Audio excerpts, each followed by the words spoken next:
Hola, soy Marina Sardiña y les doy la bienvenida a este programa especial de France 24, en el que vamos a hablar de los movimientos feministas en contextos musulmanes a raíz del levantamiento social en Irán de este año. Iniciamos con un breve repaso por la historia de esta lucha, que no es homogénea. En 1923, la egipcia Huda Saharawi se convierte en el primer referente feminista árabe.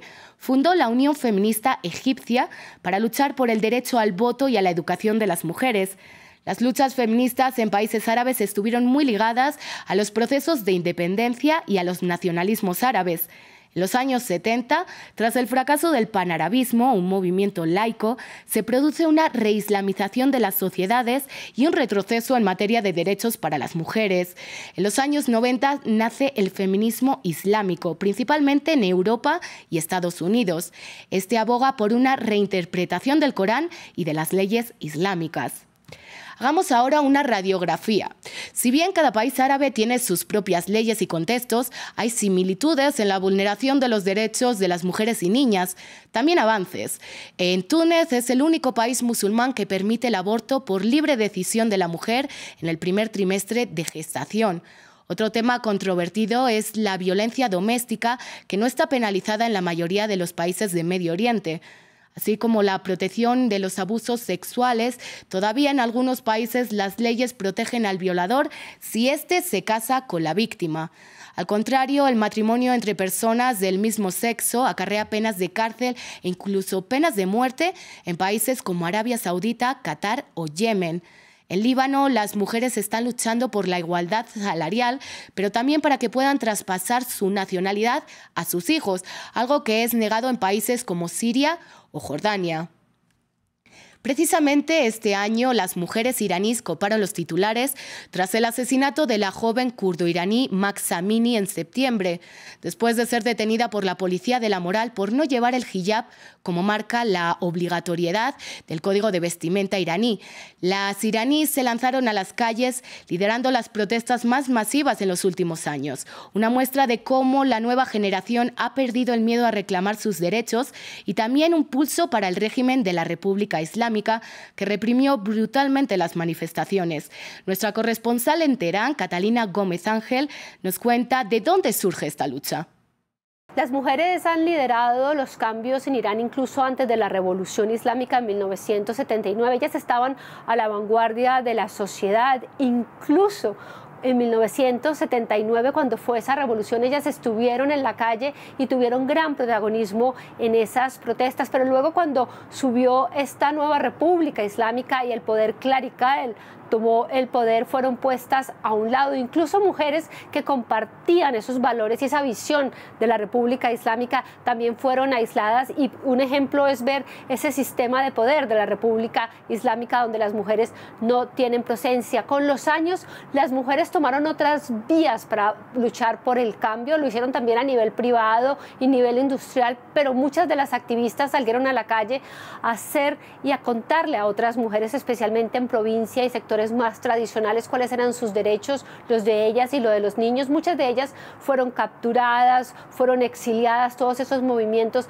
han sido reprimidos, y dos de las mujeres más importantes actualmente, la abogada Nasrin Sotoudeh y Narges Mohammadi, están en prisión por esa lucha de defensa de las mujeres. Por eso es bien interesante ver cómo esta nueva generación de mujeres, las más jóvenes, lideran hoy esa lucha por el cambio. Muchas son hijas de mujeres que vieron reprimidas sus sueños, su futuro por la República Islámica, y no quieren repetir lo mismo que hicieron sus mamás. Por eso prefieren arriesgar sus vidas y ir a prisión, ser torturadas en ciertos casos, pero aún así dejan ese miedo atrás porque no quieren repetir lo que repitieron sus madres. Por eso se quitan ese velo que para ellas es el símbolo de toda esa represión de la República Islámica. Vamos a conversar ahora sobre estos movimientos feministas en los países de mayoría musulmana y con distintas interseccionalidades que atraviesan las luchas feministas en Medio Oriente y así como los retos pendientes. Y para analizar esto tenemos con nosotras a Mimon Hamido Yahia. Ella es escritora y activista feminista. Bienvenida a France 24. Mimon, brevemente quería preguntarte para empezar si nos puedes hacer una radiografía de los derechos de las mujeres en los países árabes. Hola, buenos días. Encantada de estar con vosotras. Bueno, un resumen no puedo hacer porque, claro, las mujeres musulmanas no somos una cosa monolítica y todas somos iguales y en todos los países tenemos los mismos derechos o las mismas carencias. Los países musulmanes son muchos y el Islam no es monolítico y en cada país las mujeres tienen unos derechos y en otros países las mujeres carecen de esos mismos derechos. Por ejemplo, en el norte de África, de donde yo soy, yo nací en el norte de África, existen las leyes de familia, existen en Marruecos, en Argelia, existen en Túnez, en Libia, que constriñen muy duramente los derechos de las mujeres. Si nos vamos a ya repúblicas teocráticas como Irán o repúblicas teocráticas como Arabia Saudí, los derechos son mucho menores, los derechos de las mujeres. O sea, van en una progresión de norte a sur. Si hablamos del mundo árabe-musulmán, menos derechos. Si hablamos de los musulmanes en Asia o en otros países, también cambia, es diferente. Mimont, y también desde Occidente hemos visto a las mujeres musulmanas, o se ha visto como una mujer sumisa, incluso se han llegado a justificar guerras e invasiones, como la invasión de Afganistán, para la liberación de la mujer afgana. ¿Qué ha supuesto esto a lo largo de la historia? Bueno, a ver, es que las mujeres estén sometidas no significa que sean mujeres sumisas. A las mujeres no les queda más remedio que aceptar esa sumisión. La excusa de la invasión de Afganistán por parte de Estados Unidos para invadir un país es una excusa como otra cualquiera. El problema de Afganistán tampoco es solo religioso, que lo es, no hay que negarlo, es religioso.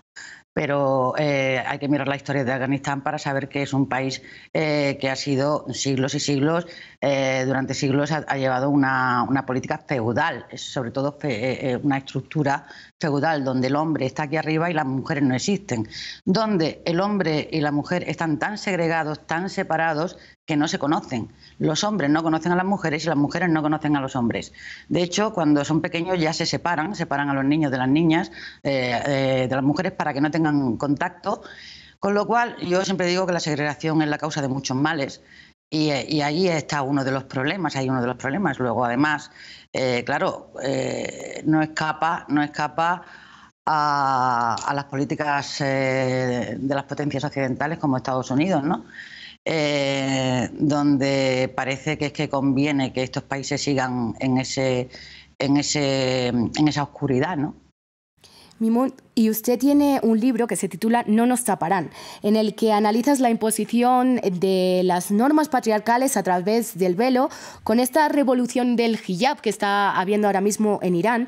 ¿Qué supone esta obligatoriedad del velo para las mujeres? A ver, primero tenemos que pensar si estamos apostando, tanto en Occidente como en cualquier parte del mundo, por los valores universales. Que hay que apostar por los valores universales de libertad, de igualdad, etcétera, etcétera. Evidentemente, mi lucha contra el hijab es desde hace muchos años, y hay gente que considera que el hijab no es lo más importante, pero es que el hijab es lo que representa, es el símbolo de esa opresión.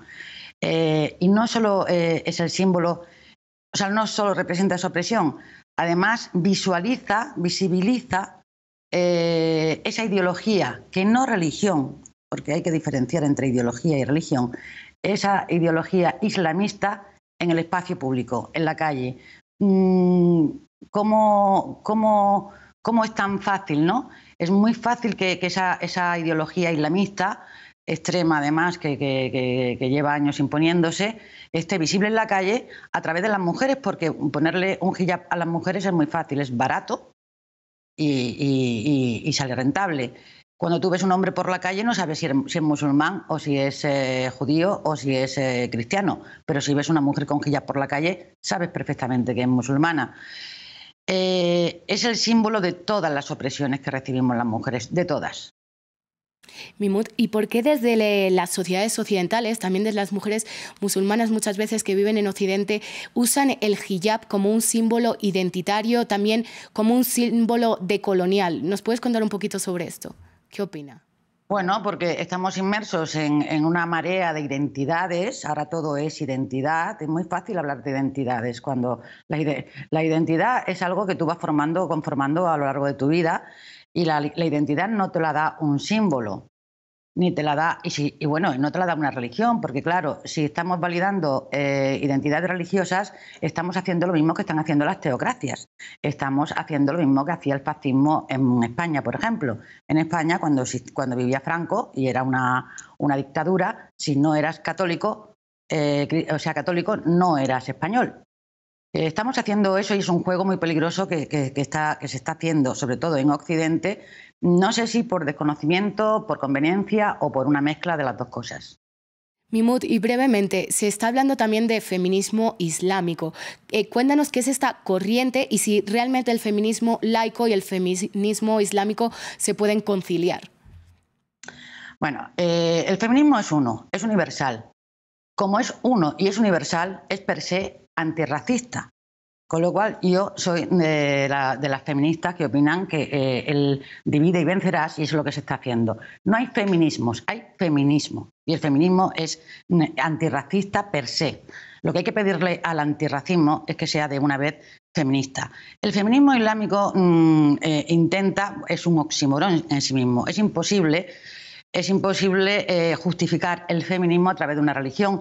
Eso no lo han hecho ni las mujeres cristianas ni las mujeres judías, porque no se puede. Yo siempre digo que el feminismo islámico es un caramelo envenenado que nos ha regalado la ideología islamista, no la religión, la ideología islamista, para que las mujeres nos callemos y nos conformemos.